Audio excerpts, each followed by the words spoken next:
Hey guys, thanks for watching.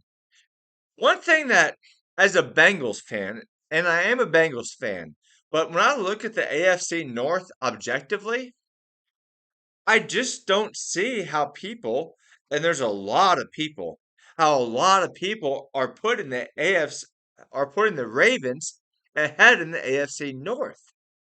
Now, I would like not, I, I would love the Bengals to win the AFC North, all right? And this isn't something about not trying to jinx yourself, okay? I'm not into that. I'm just being objective. When you objectively look at the AFC North regular season, I don't see how the Ravens can't be favorites. And I'm talking about legitimate favorites. I'm not just talking about, just small favorites.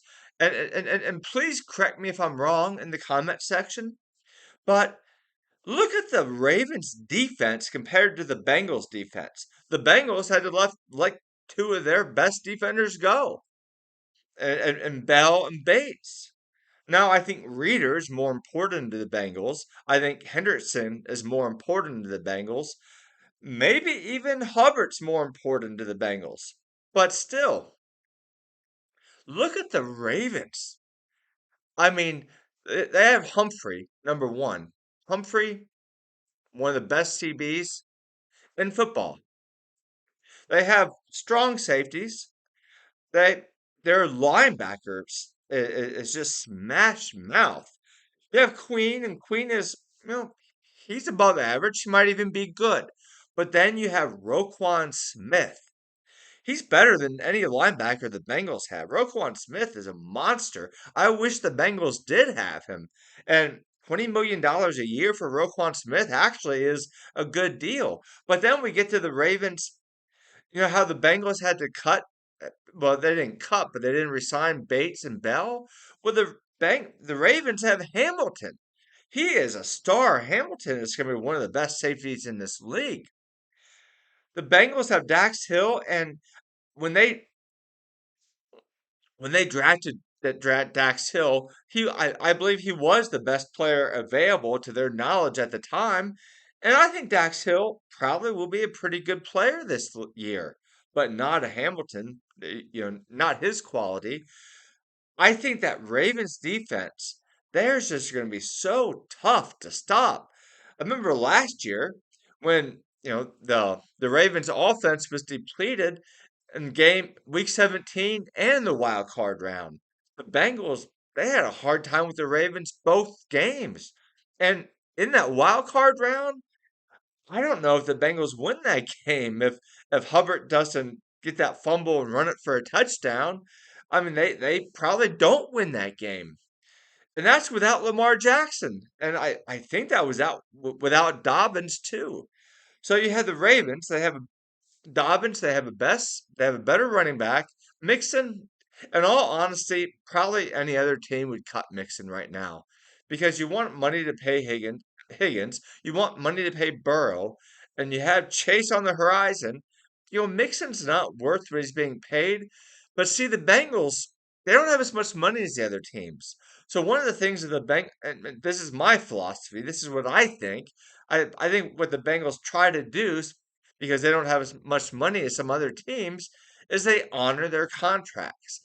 You don't have to work. They don't have the money to give these big guaranteed signing bonuses. So instead, they have a history of honoring. If they sign you for 3 years, they're going to keep you for those 3 years. Now, there's exceptions. There are exceptions, okay? But for the most part, the Bengals are probably one of the teams that are better at honoring their contracts. Bengals offensive line, if Collins comes back and if Brown doesn't get injured, I would say they're probably on pace. They're probably almost equivalent to the Ravens offensive line. But this is where the Bengals are in danger is depth. Now the Bengals have Carmen Jackson and Jonah Williams. But besides that, and do you really want to risk? You know, you really want to risk your O line depth on Carmen Jackson or Jackson Carmen. I'm sorry. Anyway, the one big advantage the Bengals had over the Ravens was the receiving crew. Now, if you look at the receivers, I think the Bengals have the best receivers in football. You have Boyd, who's clutch, except when he wasn't during the Super Bowl. The guy who doesn't drop passes dropped a critical pass that probably would have changed that game. But, there's a lots of things that go into a game, and you can't just point to one thing, okay? So you got to give Boyd a break, right? I think Boyd is clutch. He is getting a little bit older, though, but he is a gamer. And then you have Higgins. I think he's a low number one, maybe an average number one on some teams. And then you have Chase. I think Chase, he might have a breakout season. Chase is my favorite player in football. So, but then you have OBJ on the Ravens. They drafted a receiver. I, I think that the receiver quality, it's not going to be that big of, it will be a significant difference, but the Ravens have improved big time at receiver. So Ravens have a better defense. Probably every stage of their defense is better. Maybe not their defensive line because the Bengals do have Reeder, Hendrickson, and Hubbard. Okay, and Hill. So maybe the defensive line's a wash, but not the linebackers and not the secondary. And we're looking on offense. Okay, you can say the offensive line's a wash, but the backup, offensive line for the Ravens is definitely better. So I'd give the offensive line to the Ravens. I'd give the running backs to the Ravens. I'd give the receivers to the Bengals. The most important, well, you give the kicker to the Ravens too. Pucker you know, over the Bengals kicker, over shooter. So then we get back to the most important position is quarterback. Lamar Jackson versus Joe Burrow. I think Joe Burrow he might have the MVP stats this year. I think Mahomes is the best quarterback, but Burrow might have the best numbers. But here's the deal: is in the regular season, and we're talking about making the playoffs. I think in the playoffs, Burrow has been better than Jackson. But in the regular season, look at Lamar's record.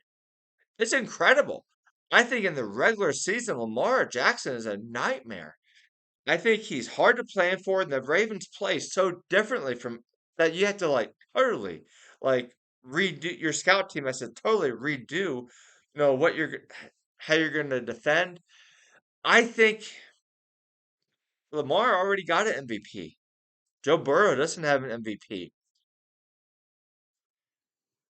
Lamar might be a better regular season quarterback, but he gets hurt more. I'm sure if you would ask franchises around the league, who would you rather have, Lamar Jackson or Joe Burrow? Probably almost all of them. Almost all of them. Not all of them, but almost all of them would say Joe Burrow. But with what the Ravens already have in their running attack, Jackson works very good for that team. And I think he is an underrated pocket passer. He has some off days. Burrow has off days too, but I think, less than Jackson. But I think Jackson's going to have a good year this year. He does get hurt, so a lot of it, depends on that. Burrow's less likely to get hurt, but he's been hurt too. I think that the Ravens overall have a better team, and the difference between Lamar and Burrow is not big enough to say that compensates for, running back and the defensive secondary and defensive linebackers. The gap is not that big. So I don't like the Ravens. I'm not a Raven fan. But when I look at the AFC North objectively, I think I got to go with the Ravens. I think the Bengals, it depends how it plays out, depends with injuries. I think they will be a wild card team. I'm but it wouldn't surprise me if they had a down year either. The Bengals are, and I'm a Bengal fan, and they've been so bad for so long, and now they've been good for 2 seasons. It's like, okay, when's the bottom going to fall off? So anyway, friends, take care, God bless, and I'm ready for the NFL.